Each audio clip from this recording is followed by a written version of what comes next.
UP सरकार का बड़ा फैसला। यूपी में 60 साल की उम्र की महिलाएं करेंगी फ्री बस यात्रा। योगी कैबिनेट की बैठक में प्रस्ताव पास।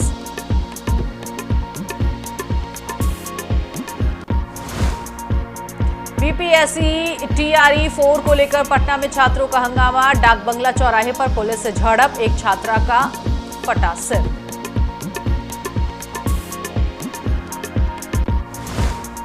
छात्रों के समर्थन में उतरे प्रशांत किशोर, कहा लोकतंत्र की ताकत दिखा रहा युवा आंदोलन, सरकार को मांगे माननी चाहिए।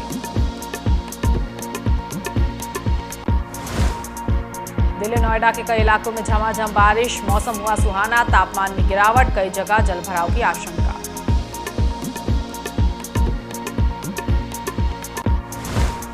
नमस्ते, बहुत स्वागत है आप सभी का न्यूज टीवी इंडिया पर। मैं हूं आपके साथ नीतू गुप्ता। 2027 विधानसभा चुनाव से पहले उत्तर प्रदेश में विकास के मुद्दे पर सियासी जंग तेज हो गई है।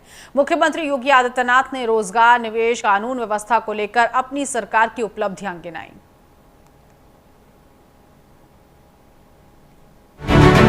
शिवपाल पर हमला, चाचा भतीजे की वसूली का दौर खत्म। भर्ती प्रक्रिया में पारदर्शिता का दावा, 1 लाख सरकारी नौकरी का ऐलान, गड़बड़ी करने वालों पर सख्त कार्रवाई की चेतावनी। यूपी में निवेश और रोजगार का दावा। मुख्यमंत्री योगी आदित्यनाथ ने अंबेडकर नगर में रोजगार मेले के दौरान समाजवादी पार्टी पर बड़ा हमला बोला। सीएम योगी ने अखिलेश यादव और शिवपाल यादव का नाम लिए बिना कहा कि वे दौर खत्म हो गया। कि जो 17 के पहले की परिपाटी थी कि नियुक्ति का विज्ञापन निकलता था, चाचा भतीजे की जोड़ी और महाभारत का पूरा खानदान फिर वसूली के लिए प्रदेश भर में निकल पड़ता था। नौजवान भटकता रहता था, परिणाम नहीं आता था और अंततः माननीय न्यायालय को कोर्ट में स्टे लगाना पड़ता था, न्यायालय को स्टे करना पड़ता था। समय और उम्र खराब होती थी हमारे युवाओं की। लोग ये मानते थे कि ये युवा किसी लायक नहीं, क्योंकि ये नौकरी नहीं प्राप्त कर रहा है। सीएम योगी ने प्रदेश में रोजगार और निवेश को लेकर के भी सरकार की उपलब्धियां गिनाई। मैं प्रदेश भर के युवाओं को इस बात के लिए आश्वस्त कर रहा हूं कि अगले 6 महीने के अंदर, नोट करिए, अगले 6 महीने के अंदर 1 लाख नौजवानों को फिर सरकारी नियुक्ति पत्र अलग अलग स्टेज में हर सप्ताह उपलब्ध करवाने जा रहे हैं। 1 लाख सरकारी नियुक्ति पत्र हम देने जा रहे हैं। अनुमान करिए, 1 लाख। यूपी के अंदर कभी ये कल्पना होती थी, यहां हम 6 महीने के अंदर ही 1 लाख नौजवानों को सरकारी नियुक्ति पत्र दे दिए, सारी परीक्षाएं पूर्ण हो गई। 2027 विधानसभा चुनाव से पहले ही यूपी में सियासी वार पलटवार तेज हो गया है। सत्ता पक्ष और विपक्ष दोनों आमने सामने कार्यकाल की उपलब्धियां जनता के सामने रखने में जुट गए हैं। एक तरफ बीजेपी सरकार विकास, निवेश, रोजगार और कानून व्यवस्था को लेकर अपनी बड़ी उपलब्धियां बता रही है, वहीं समाजवादी पार्टी अपने कार्यकाल के विकास कार्यों और सामाजिक समीकरणों को जनता के बीच ले जाने की तैयारी में है। तो आइए एक नजर डालते हैं यूपी की दोनों सरकारों के अब तक के रिपोर्ट कार्ड पर। आखिर किसके कार्यकाल में कितना हुआ प्रदेश का विकास। यूपी में निवेश की सियासत, अखिलेश बनाम योगी मॉडल। अखिलेश सरकार 2012 से 2017 निजी निवेश 25,000 करोड़, प्रोजेक्ट पाइपलाइन 78,000 करोड़ से ज्यादा। यूपी की अर्थव्यवस्था का रिपोर्ट कार्ड, अखिलेश वर्सेस योगी। यूपी की जीएसडीपी ग्रोथ किसके कार्यकाल में कितना बढ़ा। अखिलेश यादव सरकार 2012 से 2017 रियल जीएसडीपी 7.2 लाख करोड़, 10.12 से 10.40 लाख करोड़ तक। औसत वृद्धि दर 6.9%। नॉमिनल जीएसडीपी 7.3 लाख करोड़ से 13.3 लाख करोड़, वृद्धि करीब 12 से 13% CAGR। योगी आदित्यनाथ सरकार 2012 से 2022 तक रियल जीएसडीपी 10.12 लाख करोड़ से 11.8 लाख करोड़, औसत वृद्धि दर 3.2%, कोविड का असर, नॉमिनल जीएसडीपी 13.3 लाख करोड़ से 30 लाख करोड़ से ज्यादा, 2024 से 25 का आंकड़ा, आकार में बड़ी बढ़ोतरी। इंडिया स्किल्स रिपोर्ट 2026 में यूपी ने बड़ी उपलब्धियां हासिल की। रिपोर्ट्स के मुताबिक युवाओं की रोजगार क्षमता के मामले में उत्तर प्रदेश देश में नंबर 1 पर है। इसके बाद महाराष्ट्र और कर्नाटक टॉप 3 में शामिल है।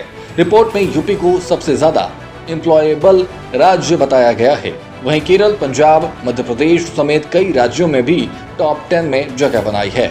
रोजगार क्षमता के मामलों में राज्यों का टॉप 10 लिस्ट क्या है, चलिए वो भी बताते हैं। पहले नंबर पर उत्तर प्रदेश, फिर महाराष्ट्र, कर्नाटक, केरल, पंजाब, मध्य प्रदेश, पश्चिम बंगाल, राजस्थान, अरुणाचल प्रदेश, जम्मू कश्मीर शामिल है। योगी सरकार का दावा है कि प्रदेश में निवेश के नए अवसर बने हैं और कानून व्यवस्था को मजबूत किया गया है।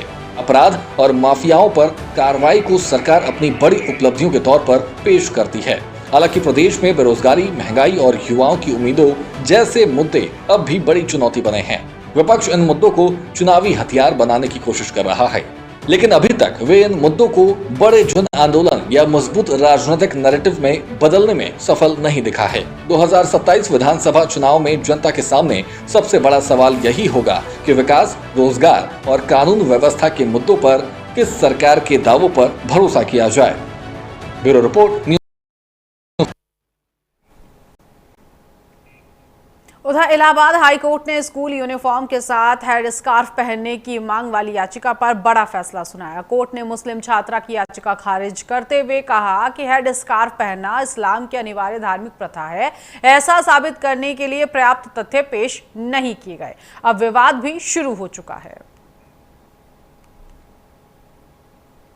प्रयागराज के टैगोर पब्लिक स्कूल की छात्रा ने स्कूल यूनिफॉर्म के साथ हेड स्कार्फ पहनने की अनुमति मांगी थी। छात्रा ने 11वीं कक्षा में प्रवेश के लिए हाईकोर्ट का दरवाजा खटखटाया था। याचिका में मांग की गई थी कि स्कूल की तय ड्रेस के साथ सिर पर स्कार्फ पहनने की इजाजत दी जाए, लेकिन कोर्ट ने इस मांग को स्वीकार नहीं किया।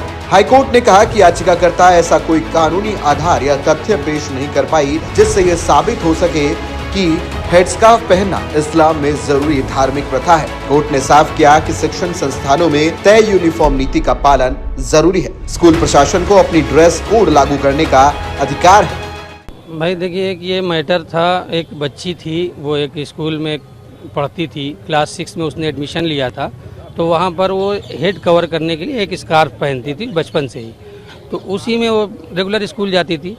तो क्लास 6 to 10 तक कंटिन्यू वो पढ़ी और अचानक क्लास 11th में उसको रोक दिया गया स्कूल स्टाफ की तरफ से, स्कूल मैनेजमेंट की तरफ से। ये कहा गया कि चूँकि यहाँ के ड्रेस कोड में ये स्कार्फ अलाउ नहीं है, लिहाजा आपको विदाउट स्कार्फ आना पड़ेगा।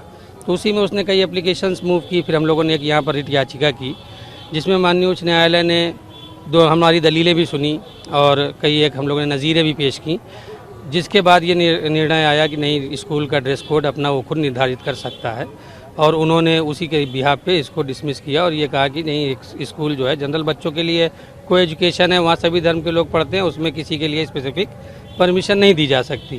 अदालत के इस फैसले के बाद एक बार फिर स्कूल ड्रेस कोड और धार्मिक पहचान से जुड़े हुए मुद्दे पर बहस तेज हो गई है, जहां मुस्लिम पक्ष का कहना है कि कोर्ट के फैसले से वो नाखुश है और ये धार्मिक स्वतंत्रता में हस्तक्षेप है।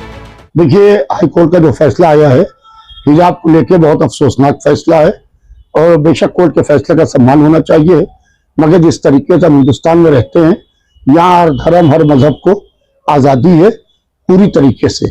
अगर कोई बच्ची हिजाब पहन के स्कूल जाना चाहती है, कॉलेज या यूनिवर्सिटी जाना चाहती है, तो कोर्ट की लाठी से उसे नहीं रोकना चाहिए। हिंदुस्तान का कॉन्स्टिट्यूशन है, या हिंदू मुसलमान सिख ईसाई यहूदी पारसी रहते हैं, उन्हें उनकी मजहबी आज़ादी है।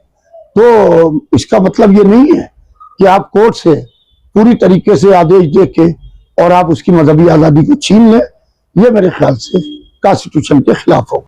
जहाँ तक हिजाब का मसला है और पर्दे का मसला है, ये मज़हब इस्लाम का एक इंटीग्रल हिस्सा है और इस सिलसिले में मुसलमानों के दरमियान कोई भी इख्तिलाफ या कन्फ्यूजन नहीं है और हिजाब और पर्दे का हुक्म अल्लाह ने ख़ुद कुरान में दिया है और इस वजह से ये कहना कि ये इस्लाम का इंटीग्रल पार्ट नहीं है, ये हम समझते हैं कि मुनासिब नहीं है, बल्कि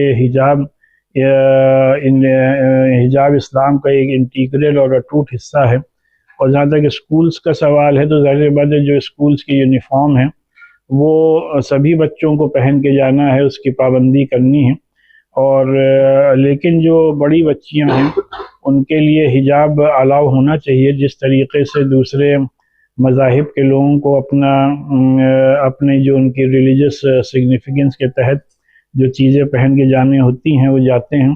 तो हम नहीं समझते कि हिजाब पहनकर अगर लड़कियां जाती हैं तो इससे कोई रूल रेगुलेशन के ये खिलाफ है। कि इलाहाबाद हाईकोर्ट ने जो ये सेंटेंस कहा है कि हिजाब इस्लाम का हिस्सा नहीं है, मैं ये समझता हूं कि हिजाब के लिए कुरान करीम में वाज़े तौर के ऊपर लिखा है कि हिजाब औरत को करना चाहिए और इस्लाम का ये अहम हिस्सा है। हिजाब औरत के ऊपर वाजिब है, कंपलसरी है, जरूरी है। अब ये कि अगर कुछ परसेंटेज हिजाब नहीं करते हैं तो हम ये नहीं कह सकते हैं कि हिजाब जो है वो इस्लाम का हिस्सा नहीं है, क्योंकि अगर इस्लाम में या किसी भी मजहब में हम ये मान लें कि उसकी जो धार्मिक मान्यताएं हैं किसी भी समाज में, किसी भी धर्म में, और उसको कुछ लोग अगर फॉलो नहीं कर रहे हैं तो क्या वो उसमें कंपलसरी नहीं है? नहीं, ऐसा नहीं हो सकता है। लार्ज परसेंटेज यानी मतलब 80-90% जो है औरतें जो है वो हिजाब करती हैं, तो मैं ये समझता हूं कि वो इसीलिए हिजाब करती हैं जो कि इस्लाम का हिस्सा है। 10% के ऊपर हम नहीं लगा सकते हैं। वही कोर्ट के फैसले पर जहां आपत्ति जताई जा रही है तो दूसरी तरफ इसका समर्थन भी किया जा रहा है। फैसले को जहां शैक्षणिक स्थानों के नियमों से जुड़ा हुआ मामला बताकर पालन करने की भी बात कही जा रही है। देखिए, मुझे लगता है कि हिजाब के नाम पर सांप्रदायिक बवाल और सांप्रदायिक अजाब किसी को भी पैदा करने की कोशिश नहीं करनी चाहिए।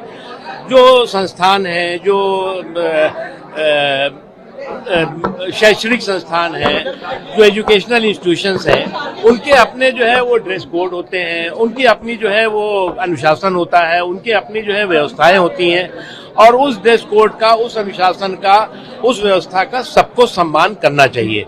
और इसी बात को इलाहाबाद हाई कोर्ट ने भी कहा है, और यही बात जो है वो इससे पहले भी कई न्यायालय कह चुके हैं, कई व्यवस्थाएं कह चुकी है। मुझे लगता है कि इस मुद्दे को लेकर के किसी तरह का भी सांप्रदायिक संक्रमण किसी को पैदा नहीं करना चाहिए, और इस तरह के किसी भी सांप्रदायिक संक्रमण से सबको सावधान रहना चाहिए। इससे जो है वो किसी की भी आस्था को कोई खतरा नहीं है, किसी के जो है वो सम्मान को कोई खतरा नहीं है, लेकिन सभी को जो है वो जो संस्थान है, जो शैक्षणिक संस्थान है या भी कोई संस्थान हो, उसके जो सभी कोड है, ड्रेस कोड है, उसके जो अनुशासन है, उसकी जो व्यवस्था है, उसका सबको सम्मान करना होगा। अदालत के इस फैसले के बाद अब बहस तेज हो गई है कि क्या स्कूलों में ड्रेस कोड सबसे ऊपर होगा या धार्मिक पहचान से जुड़े हुए अधिकारों को प्राथमिकता मिलेगी। हालांकि हाईकोर्ट ने साफ कर दिया है कि शिक्षण संस्थानों में तय नियमों का पालन करना जरूरी है। Bureau report, news TV India. उधर पटना में आज फिर छात्रों का शक्ति प्रदर्शन देखने को मिला। परीक्षा के सवाल पर सड़क से सत्ता तक संग्राम छिड़ा हुआ है। गांधी मैदान से निकला छात्रों का मार्च जब आगे बढ़ा तो बैरिकेड टूटे, पुलिस से टकराव हुआ, राजधानी का माहौल गर्म हो गया। छात्रों का आरोप है कि परीक्षा व्यवस्था में खामियां हैं, भर्ती प्रक्रिया में देरी है और उनके भविष्य के साथ खिलवाड़ हो रहा है। वहीं सरकार कह रही है कि सुधार की दिशा में कदम उठाए जा रहे हैं, लेकिन बड़ा सवाल ये कि क्या छात्रों के दबाव में आगे सरकार झुकेगी? क्या सम्राट चौधरी आंदोलनकारियों की मांग मानेंगे या फिर सरकार और छात्र संगठनों के बीच टकराव और ज्यादा बढ़ेगा? पटना की सड़कों पर इस वक्त जबरदस्त संग्राम चल रहा है। एक तरफ छात्र हैं तो दूसरी तरफ पुलिस। परीक्षाओं में हो रही गड़बड़ियों के खिलाफ पटना में छात्रों का आक्रोश फूट पड़ा है। नौकरी और परीक्षा को लेकर छात्रों का आंदोलन तेज हो गया है। गांधी मैदान से शुरू हुआ प्रदर्शन डाक बंगला चौराहे तक पहुंच गया। बीपीएससी टीआरई 4 से पीटी मेंस नेगेटिव मार्किंग हटाने और 100% डोमिसाइल की मांग को लेकर स्टूडेंट प्रदर्शन कर रहे हैं। डाक बंगला पर सीआरपीएफ जवानों के साथ छात्रों की धक्का मुक्की हुई। पुलिस ने उन्हें रोकने के लिए वाटर कैनन का इस्तेमाल किया। किसी का सिर फूट गया, कोई बेहोश हो गया, कोई शैम्पू लगाकर नहाता दिखा। छात्रों के प्रदर्शन के बीच बंकर गाड़ी तक बुलाई गई। इस गाड़ी का इस्तेमाल अमूमन नक्सली इलाकों में किया जाता है। आपको बताते हैं कि छात्रों की मांग क्या है। टीआरई 4 में पहले की तरह एक परीक्षा हो, नेगेटिव मार्किंग हटाया जाए, 70वीं बीपीएससी परीक्षा रद्द हो, एक उम्मीदवार एक रिजल्ट नीति लागू हो, बीएसएससी से संविदा कर्मियों को मिलने वाला वेटेज खत्म हो, सीजीएल 4, बीएसओ और एईडीओ परीक्षा की तारीख घोषित हो, डोमिसाइल नीति लागू हो, कॉन्ट्रैक्ट नहीं स्थायी नौकरी। इस बीच सीएम सम्राट चौधरी ने एक्स पर पोस्ट कर विद्यार्थी सहयोग शिविर के बारे में जानकारी दी है। उन्होंने बताया कि विद्यार्थियों की हर आवाज सुनी जाएगी।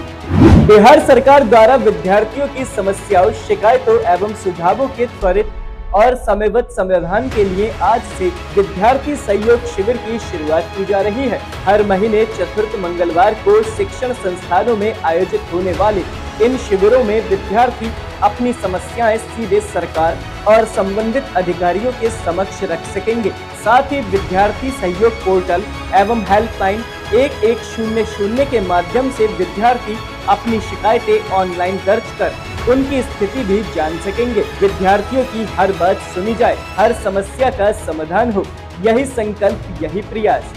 वहीं पटना में छात्रों के प्रदर्शन पर सम्राट सरकार एक्शन में है। छात्रों की मांगों को लेकर कमेटी बनाई गई है। साथ ही बीपीएससी टीआरई 4 में भर्ती के लिए नोटिफिकेशन जारी किया गया है। बीपीएससी टीआरई 4 में भर्ती के लिए नोटिफिकेशन, परीक्षाओं को पारदर्शी निष्पक्ष बनाने के लिए कमेटी, 5 सदस्यीय कमेटी बनाने का ऐलान। समिति की अध्यक्षता रिटायर्ड जज करेंगे। गड़बड़ियों को रोकने के उपायों की समीक्षा करेगी कमेटी। छात्रों ने साफ कर दिया है कि भर्ती प्रक्रिया तेज हो, परीक्षा में पारदर्शिता हो और भविष्य को लेकर असमंजस खत्म हो, और अगर सरकार ने मांगे नहीं मानी तो महाआंदोलन किया जाएगा। पटना उधर यूपी के सहारनपुर के सरसावा थाना क्षेत्र में पुलिस ने चोरी की वारदात का महज 12 घंटे में खुलासा करते हुए आरोपी को गिरफ्तार कर लिया। जानकारी के मुताबिक एक घर से लाखों रुपए के सोने चांदी के जेवर चोरी हुए थे। शक के आधार पर पुलिस ने नौकर विजय उर्फ ब्रिजेश को हिरासत में लिया। वहीं मुखबिर की सूचना पर आरोपी को रेलवे ओवर ब्रिज के पास से गिरफ्तार किया गया। उसकी निशानदेही पर सोने की अंगूठियां, चैन, कंगन समेत चांदी के कई जेवरात बरामद हुए। पूछताछ में आरोपी ने लालच में चोरी की ये बात भी कबूल कर ली। थाना सरसावा में एक घर में नकबजनी की सूचना पुलिस को प्राप्त हुई। तत्काल मौके पर वरिष्ठ अधिकारियों द्वारा मौके का स्थलीय निरीक्षण कर फील्ड यूनिट के द्वारा साक्ष्य संग्रह की कार्रवाई कर हमने 3 टीमें इस घटना के सफल अनावरण में लगा दी थी। मुझे यह बताते हुए आपको बहुत खुशी हो रही है कि सीओ पवन कुमार के नेतृत्व में एसओ प्रवेश की टीम द्वारा 12 घंटे के अंदर इसमें हमने 100% रिकवरी, जिसमें तकरीबन 30 लाख का सामान, जिसमें मुख्यतः सोने एवं चांदी के गहने, इसकी सफल रिकवरी कर लिए। और जो अभियुक्त था, इनके यहाँ जो नौकर था अभियुक्त, जिसका नाम विजय उर्फ ब्रिजेश है, उसकी भी हमने गिरफ्तारी की है और उसने अपना जुर्म कबूला है और सभी सामान पुलिस को उसके कब्जे से। उधर बुलंदशहर के पहासू थाना क्षेत्र में भगवान मीन की मूर्ति खंडित किए जाने के बाद तनाव का माहौल है। मीन भगवान चौक मंदिर में असामाजिक तत्वों ने मूर्ति को नुकसान पहुंचाया। घटना के बाद मीना समाज के लोगों में भारी आक्रोश फैल गया और लोग धरने पर बैठ गए। प्रदर्शन कर रहे लोगों ने आरोपियों की जल्द गिरफ्तारी और मंदिर में नई मूर्ति स्थापित करने की मांग की।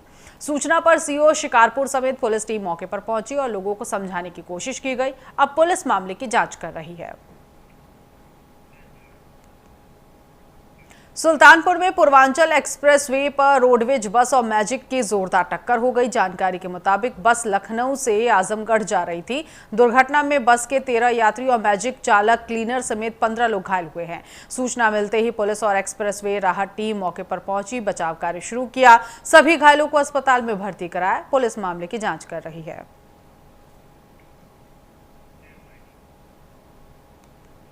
गोरखपुर के रामगढ़ ताल क्षेत्र में पुलिस और शातिर चोर के बीच मुठभेड़ हुई। पुलिस की जवाबी कार्रवाई में आरोपी के पैर में गोली लगी, जिसके बाद उसे गिरफ्तार किया गया और अस्पताल में भर्ती कराया गया। आरोपी की पहचान मोहम्मद शहजादे के रूप में हुई है, जिस पर गोरखपुर और संत कबीर नगर में गैंगस्टर समेत 25 मुकदमे दर्ज हैं। पुलिस ने उसके पास से चोरी के जेवरात, 10,000 रुपए, बाइक, तमंचा, कारतूस बरामद किया है। मामले में अन्य साथियों की तलाश की जा रही है। आज दिनांक 25 अगस्त को रात करीब 1 बजे थाना क्षेत्र रामगढ़ ताल में चोरी की घटनाओं को रोकने के लिए चेकिंग की जा रही थी। तभी एक बाइक सवार युवक जिसको रोकने का प्रयास किया गया, वो बिना रुके उसने पुलिस के ऊपर फायरिंग खोल दी। बचावात्मक जवाबदेही में जब पुलिस ने फायर किया तो उसके पैर में गोली लगी। इसके साथ ही जो हमारे सिपाही कांस्टेबल राम पुकार हैं, इनको भी चोट आई है। इसके साथ ही जो अभियुक्त पकड़ा गया है, इन दोनों को उपचार हेतु अस्पताल में भेजा गया है। जब इसके बारे में अधिक जानकारी की गई तो इसका नाम शहजादे है। इसके ऊपर चोरी, छिनैती, लूट और गैंगस्टर जैसे करीब 15 मुकदमे हैं और इन दोनों के अस्पताल में उपचार चल रहे हैं और इन्हीं तथ्यों के आधार पे अग्रिम विधिक कार्रवाई चल रही है। बिहार के बाढ़ थाना क्षेत्र के मसूद बिगहा में महिला पर धारदार हथियार से हमला करने का मामला सामने आया। आरोप है कि मोहल्ले के युवक को समझाने पहुंची शहजादी खातून पर कुछ लोगों ने हमला कर दिया। हमले में उनके चेहरे पर गंभीर चोट आई है। पीड़िता ने बाढ़ थाने में शिकायत दर्ज कराई। पुलिस ने मामले में कार्रवाई करते हुए 2 आरोपियों को गिरफ्तार कर जेल भेज दिया, जबकि एक नाबालिग को हिरासत में लिया गया और पुलिस आगे की जांच कर रही है।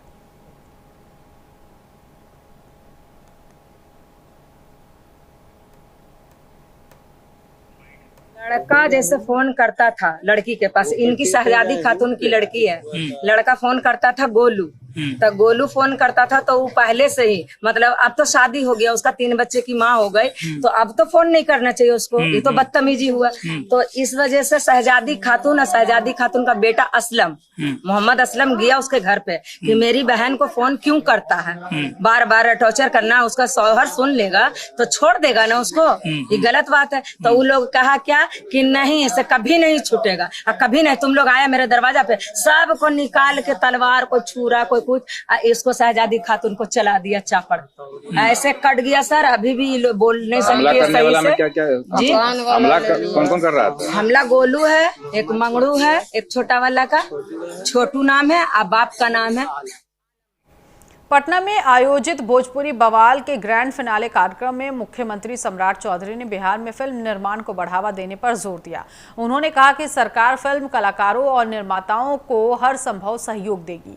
सीएम ने बताया कि बिहार में 54 फिल्मों की शूटिंग के लिए मंजूरी दी जा चुकी है। उन्होंने भोजपुरी के साथ अंगिका, मगही, बज्जिका और मैथिली भाषा में फिल्मों को बढ़ावा देने की अपील की। सीएम ने कलाकारों से बिहार के सकारात्मक छवि को दुनिया तक पहुंचाने और फिल्म सिटी के लिए स्थान चिन्हित करने का आग्रह किया।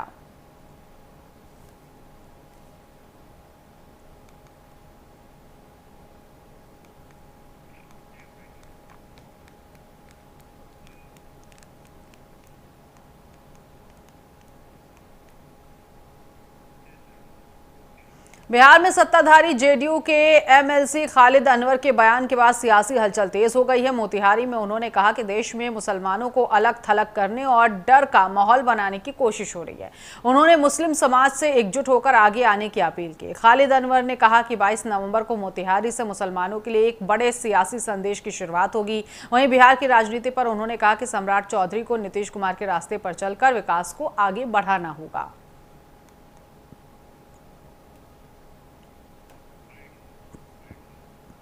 22 नवंबर को पूर्वी चंपारण जिला में एक राष्ट्रवाद, मुसलमानों को जगाने, उनमें तालीमी पसमानदगी को दूर करने, सियासी तौर पे जो उनका इस्तेहसाल हो रहा है उसको खत्म करने के लिए एक बड़ा प्रोग्राम किया जाए।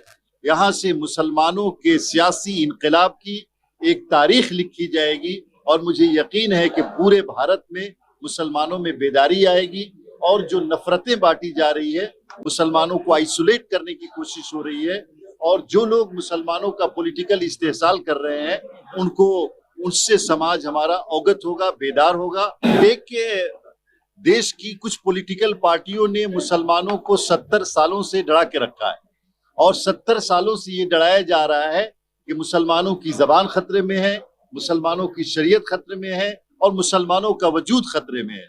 इस खौफ से बाहर निकल करके मुसलमान इस मुल्क की तामीर में, इस मुल्क को आगे बढ़ाने में कैसे किरदार अदा करेगा। बिहार में जी रहे हैं क्या?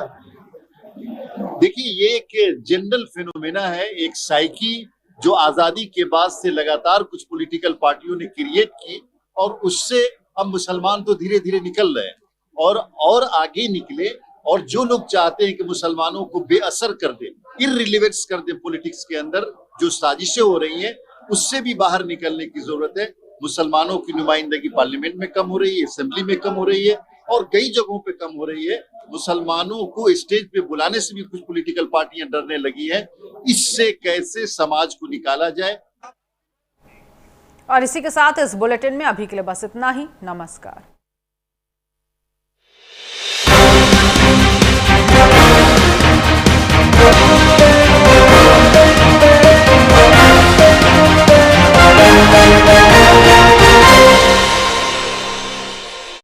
रील बनानी थी, ये